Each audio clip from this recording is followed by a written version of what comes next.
Hello दोस्तों, मेरे प्यारे प्रिय विद्यार्थियों, मैं संजय नटवाड़िया और आपके लिए सत्यार्थ कैरियर इंस्टीट्यूट आपके लिए लेकर आया है पशु परिचर के बारे में शानदार सूचना। पशु परिचर जो कि अपने एनिमल अटेंडेंट के नाम से भी जानी जाती है, और इसके लिए सत्यार्थ कैरियर इंस्टीट्यूट आपके लिए लेकर आ रहा है एक शानदार टीम पैनल, जिसके द्वारा आप अपने सपनों को साकार कर सकते हैं। उसके अंदर एक अपने पास में पॉइंट आता है, यह एक सिलेबस का पार्ट है जिसका नाम है पशुपालन, एनिमल हस्बेंड्री। यानी कि अपने पास सीधी सी कहानी है कि पशुपालन जो है इसका अपने सिलेबस का 30%, यानी अगर 100% सिलेबस है तो 30% क्वेश्चंस कहां से आने हैं? पशुपालन से आने हैं। और आपको पशुपालन में जो सामान्य परिचय पशुपालन का और सिलेबस एक मोर इंटेलिजेंट डायनेमिक फैकल्टी को आपके सामने मैं प्रस्तुत करना चाहता हूं, और उसके लिए मैं उनको बुलाना चाहता हूं। तो अपने सामने पधार रहे हैं महावीर जी सर। तो दोस्तों, आपको ये बताते हुए मुझे बहुत खुशी होगी कि ये है महावीर जी सर हैं, और ये बहुत ही बेहतरीन फैकल्टी हैं और शानदार, यानी इनर्जेटिक और डायनेमिक और जबरदस्त, यानी इनकी इंटेलिजेंसी आईक्यू बहुत ही बेहतरीन है। और आज ये 10 साल से इस क्षेत्र में काम कर रहे हैं, और बहुत सारे स्टूडेंट्स को जिनके सपनों को साकार करने में इन्होंने अपना अहम हिस्सा निभाया है या अहम भूमिका निभाई है। और आज से आपके ये जो आपका सरकारी जॉब लगने का जो सपना है उसको साकार करने में भी अहम भूमिका निभाएंगे। तो मोस्ट वेलकम है महावीर जी सर का इस सत्यार्थ कैरियर इंस्टीट्यूट के मंच पे। मैं आपका तहे दिल से हार्दिक अभिनंदन करता हूं सर, और मैं चाहता हूं कि पशुपालन के बारे में अपने जो भी बाकी कहानियां हैं वो सारी महावीर जी सर बताएं। जय हिंद प्यारे साथियों, आज आपका सत्यार्थ कैरियर इंस्टीट्यूट आपके लिए पशु परिचर के नाम से जो वैकेंसी राजस्थान गवर्नमेंट ने निकाली है, इसके अंदर क्या क्या क्राइटेरिया रहने वाला है, कितनी इसकी पोस्टें हैं, क्या क्या इसका सिलेबस रहने वाला है, इसके अंदर कितने पार्ट है। इसके अंदर देखो 2 पार्ट है जो सिलेबस के रहने वाले हैं, पार्ट ए और पार्ट बी। पार्ट ए में आपके सामान्य विज्ञान रहने वाली है, कला संस्कृति रहने वाली है, सामाजिक विज्ञान रहने वाली है, गणित विषय रहने वाला है। और पार्ट बी की अपन बात करें तो पार्ट बी के अंदर एनिमल हस्बेंड्री नाम का एक पोर्शन है जिसे अपन पशुपालन विज्ञान कहते हैं। देखो, पशुपालन विज्ञान आप लोग सब जानते हो, गांवों से बिलोंग करते हो, ग्रामीण एरिया से बिलोंग करते हो, आप लोग सबको पता है पशुपालन के अंदर अपन पशुओं के बारे में पढ़ते हैं। थोड़ा सा उन पशुओं के बारे में अपने को साइंटिफिक तरीके से, एक वैज्ञानिक तरीके से अपने को पढ़ना है कि पशुपालन के अंदर गाय होती है, इसका किस प्रकार से प्रबंधन किया जाता है, किस प्रकार से इसका मिल्क प्रोडक्शन है, कितना इसका मिल्क प्रोडक्शन है, यदि कोई डिजीज इसके अंदर हो रही है, कोई रोग इसके अंदर हो रहा है तो अपने को किस प्रकार से उनका प्रबंधन करना है, इन सब के बारे में अपन डिटेल में चर्चा करने वाले हैं। आपका जो पार्ट बी है, पार्ट बी का नाम है पशुपालन विज्ञान या एनिमल हस्बेंड्री। इसके अंदर अपन सामान्य बात करेंगे, सामान्य परिचय और सिलेबस की बात करेंगे कि इसके अंदर जो सिलेबस के टॉपिक रहने वाले हैं वो क्या क्या रहने वाले हैं। तो अपन बात करते हैं इसके सिलेबस की। सबसे पहले अपन बात करें इसके सिलेबस में, देखो सबसे पहले अपन बात करेंगे जो सामान्य अपने जो पशुपालन है, इसके अंदर एक बेसिक टर्मिनोलॉजी आती है, एक बेसिक शब्दावली आती है जिसके अंदर अपन एनिमल हस्बेंड्री के बारे में या पशुपालन विज्ञान के बारे में डिटेल से पढ़ने वाले हैं कि सिलेक्शन क्या होता है, चयन किसे कहते हैं। इसके अलावा अपन बात करें कलिंग क्या होता है, फ्लशिंग अप क्या होता है, स्टीमिंग अप क्या होता है, या अपन बात करें कास्ट्रेशन या बधियाकरण किसे कहते हैं। इसके अलावा अपन बात करें ब्रोइलर क्या होते हैं, लेयर्स क्या होते हैं, नॉन लेयर्स क्या होती है। तो इन सब के बारे में अपन बेसिक टर्मिनोलॉजी के बारे में टॉपिक पढ़ेंगे, उसके अंदर लेंगे। इसके अलावा अपन बात करें इसके अंदर एक अपना टॉपिक रहने वाला है देसी नस्लें। देखो, देसी नस्लें का मतलब यहाँ पर आपके इसके अंदर देसी नस्लें दे रखी है, लेकिन एक तरह से अपन इस एनिमल हस्बेंड्री में या पशुपालन विज्ञान में अपन ये पढ़ते हैं कि गाय की जो नस्लें होती है देसी भी होती है और विदेशी भी होती है। विदेशी नस्लें जैसे अपन बात करें होलिस्टीन फ्रीजियन का आपने नाम सुना है, जर्सी का आपने नाम सुना है, ब्राउन स्विस का आपने नाम सुना है, रेड डेन का आपने नाम सुना है, ये अपनी गाय की विदेशी नस्लें होती है। इसके अलावा गाय की देसी नस्लों में अपन बात करें तो जैसे कांकरेज नस्ल की गाय होती है, साहिवाल नस्ल की गाय होती है, नागौरी नस्ल की गाय होती है, राठी नस्ल की गाय होती है। इन सब के बारे में, सभी पशुओं के बारे में, ये तो एक अपन ने पर्टिकुलर बात की है गाय की नस्लों की, लेकिन अपन बात करेंगे यहाँ पर भैंस की नस्लों की बात करेंगे, भेड़ की नस्लों की बात करेंगे, बकरी की नस्लों की बात करेंगे, ऊंट की नस्लों की बात करेंगे। इसके अलावा अपन मुर्गी की नस्लों की भी यहाँ पर क्या करेंगे, परिचर्चा करेंगे, बात करेंगे। नेक्स्ट आपका टॉपिक रहने वाला है कृत्रिम गर्भाधान। देखो, कृत्रिम गर्भाधान को आर्टिफिशियल इंसेमिनेशन कहा जाता है। आर्टिफिशियल इंसेमिनेशन का अपने राजस्थान की गवर्नमेंट ने एक सेंटर भी बना रखा है, आपको पता हो तो, अपने यहीं जयपुर के अंदर, बस्सी जयपुर के अंदर आर्टिफिशियल इंसेमिनेशन का सेंटर खोल रखा है। इसके अलावा अपन बात करेंगे बधियाकरण, कैपोनाइजेशन। देखो बधियाकरण या केपोनाइजेशन का मतलब क्या होता है, कोई भी पशु होता है उसको अपन एग्रीकल्चर वर्क के लिए या कोई भी अपन जैसे पोल्ट्री साइंस के अंदर अपन बात करें मुर्गी पालन में, तो किसी मुर्गी के द्वारा अपने को मीट का प्रोडक्शन कर लेना है, इसके लिए अपन क्या करते हैं, उसका बधियाकरण कर देते हैं। क्या कर देते हैं, उसका बधियाकरण कर देते हैं। तो यहाँ पर अपन बधियाकरण के बारे में पढ़ेंगे, पशुओं के बधियाकरण के बारे में पढ़ेंगे, या अपन यूं बात करें पोल्ट्री के अंदर मुर्गे के बधियाकरण में बात करेंगे। यहाँ पर नेक्स्ट टॉपिक आपका रहने वाला संकर प्रजनन। देखो प्रजनन कार्य करवाए जाते हैं, बिना प्रजनन कार्यों कि अपन ये नहीं कह सकते कि अपन ने एक प्रॉपर मैनर के अंदर या साइंटिफिक रूप से अपन ने इस पशु का क्या कर लिया है, अपन ने मैनेजमेंट कर लिया है। जो प्रजनन कार्य किया जाता है ये दो प्रकार से होता है, एक तो नेचुरल ब्रीडिंग सिस्टम होता है इनके अंदर, और एक आर्टिफिशियल इनब्रीडिंग सिस्टम होता है। नेचुरल के अंदर प्राकृतिक रूप से पशु अपने आप जो इनकी मेथड होता है उसके द्वारा वो प्रजनन कर लेते हैं, लेकिन आर्टिफिशियल के अंदर अपन कृत्रिम रूप से करवाते हैं। इसके लिए अपन एक टॉपिक पढ़ेंगे जिसका नाम है कृत्रिम गर्भाधान। कृत्रिम गर्भाधान को डिटेल के अंदर लेंगे। नेक्स्ट आपका टॉपिक रहने वाला है दुग्ध दोहन।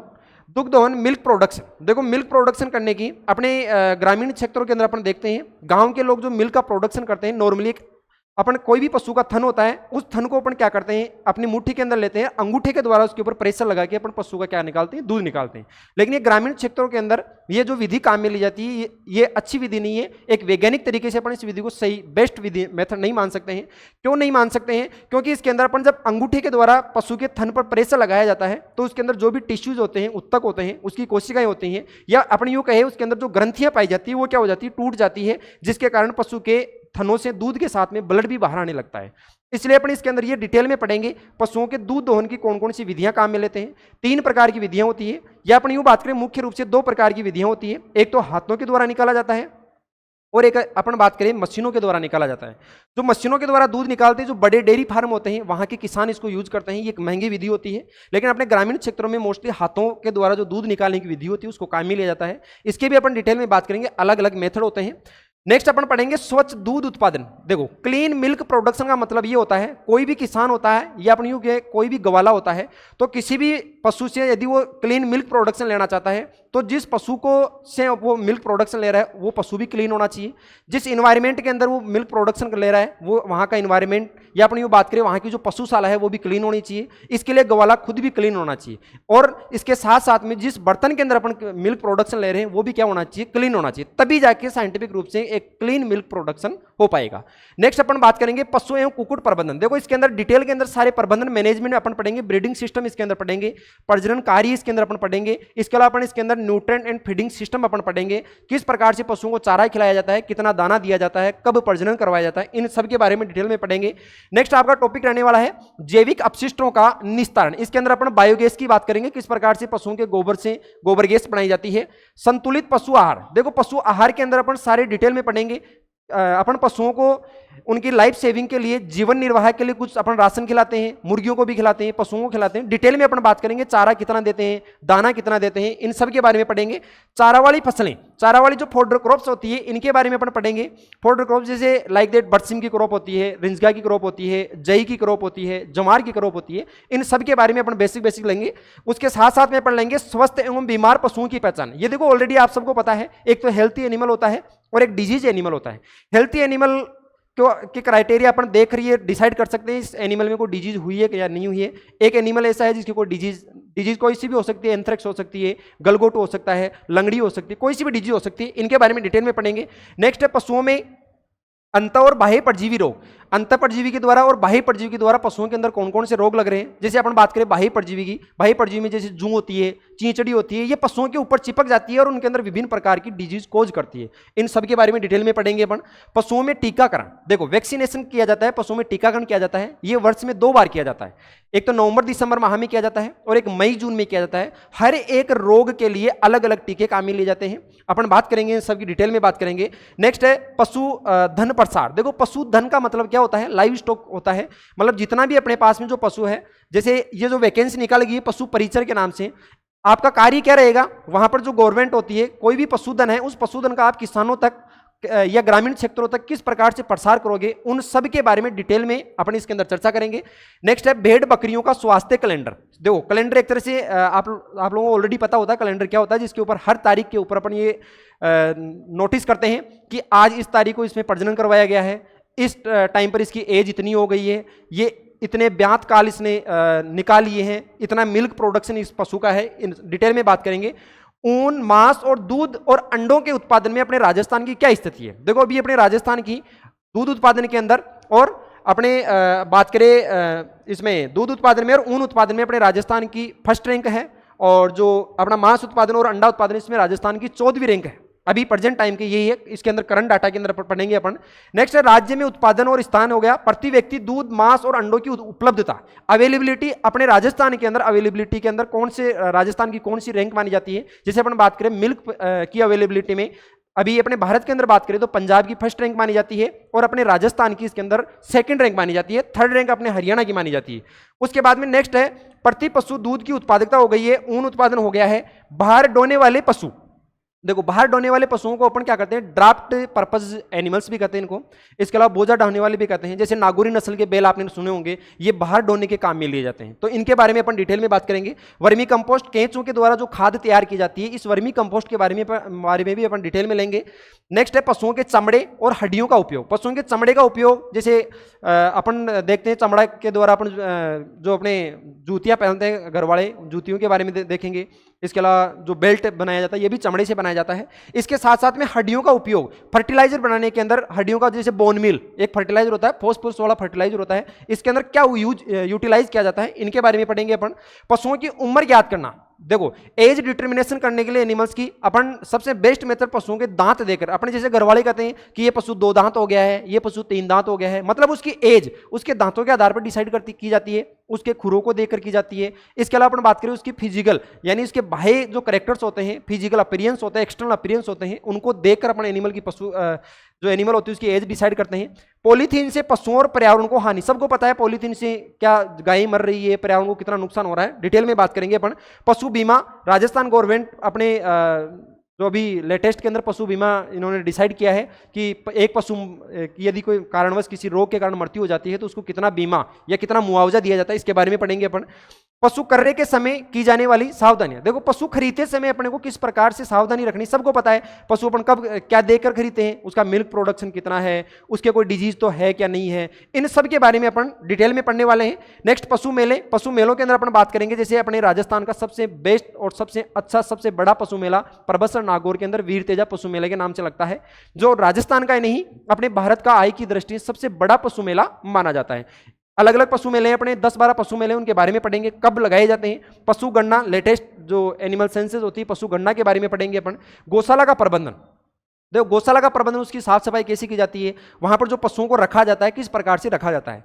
अपने बात करते हैं जैसे गौशाला के अंदर पशुओं को 2 प्रकार से रखा जाता है, एक तो ओपनली रखा जाता है, एक क्लोजली। एक तो बंद पशु आवास होता है और एक कौन सा होता है, खुला पशु आवास। अपने राजस्थान में मुख्यतः खुला पशु आवास अपनाया जाता है और जो ग्रामीण एरिया होते हैं वहां पर भी खुला पशु आवास काम में लिया जाता है। लेकिन जो सिटी रीजन होता है वहां पर कौन सा मेथड अपनाया जाता है, बंद पशु आवास। इसके भी अलग अलग मेथड होंगे, अपन डिटेल में बात करेंगे। साफ सफाई का महत्व, किस प्रकार से साफ सफाई करनी है। गोबर मूत्र का किस प्रकार से अपन को निष्पादन करना है, गोबर का अपन गोबर की खाद बनाने में काम में लेते हैं। इसके अलावा जो पशुओं के जो मूत्र होता है उससे फिनाइल बनाया जाता है, इनके बारे में बात करेंगे। पशुधन उत्पादों का विपणन, इनकी मार्केटिंग कैसी की जाए। जैसे अपन बात करें पशुधन उत्पाद के अंदर, जैसे दही अपन ने बना लिया है, दही से क्रीम अपन ने बना ली है, छेना अपन ने बना लिया है, पनीर अपन ने बना ली है, तो इनका मार्केटिंग कैसे करना है, इनका विपणन कैसे करना है, लोगों तक कैसे पहुंचाना है, लोगों को उनके बारे में बताना है, ये सब आपका काम रहने वाला है, क्योंकि वैकेंसी का नाम ही पशु परिचारक है। नेक्स्ट है डेयरी विकास गतिविधियों और पशुपालन विभाग की प्रमुख योजनाएं, कौन कौन सी योजनाएं चलाई जाती है।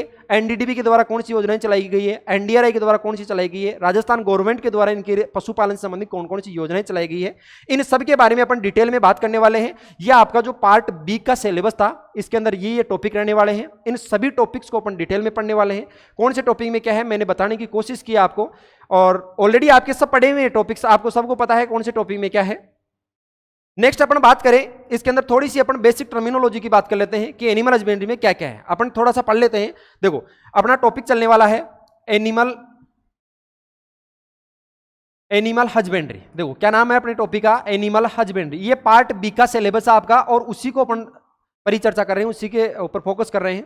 एनिमल हस्बेंड्री को अपन हिंदी में कहते हैं पशुपालन विज्ञान। देखो क्या कहते हैं इसको हिंदी में, पशुपालन विज्ञान। एक तरह से ये विज्ञान ही है, पशुओं को पालने की एक विज्ञान होती है। साइंटिफिक तरीके से पशुओं को पालना है इसके अंदर। इसका मतलब देखो, इसका मतलब क्या होता है कि पशुओं को पालने की एक ऐसी कला या साइंटिफिक तरीके से पशुओं को पालने का एक ऐसा प्रबंधन होता है ताकि वो पशु अपने को मैक्सिमम प्रोडक्शन दे सके, यानी प्रॉफिट दे सके। क्या दे सके? प्रॉफिट, जिसे अपन कहते हैं लाभ दे सके। देखो, कोई भी किसान होता है, कोई भी फार्मर होता है, वो पशुओं को पालेगा क्यों? क्या देखकर पालेगा?